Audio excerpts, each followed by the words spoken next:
ലോകസഭാ മണ്ഡലം കോൺഗ്രസ് സ്ഥാനാർത്ഥി വികസനം മുൻനിർത്തി അഡ്വക്കേറ്റ് ഹംദുള്ള സൈദീനായി വോട്ടേകു കൈപ്പത്തി അടയാളം കണ്ടുടൻ വോട്ടേകു ഫാസിസത്തിനെതിരെ വന്നുള്ള നേതാവ് ഇന്ത്യ മുന്നണിയിൽ കരുത്തേകാൻ വോട്ടേകു രാഹുൽ ഗാന്ധിയുടെ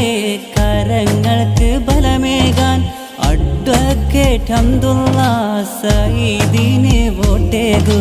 കൈപ്പത്തി അടയാളം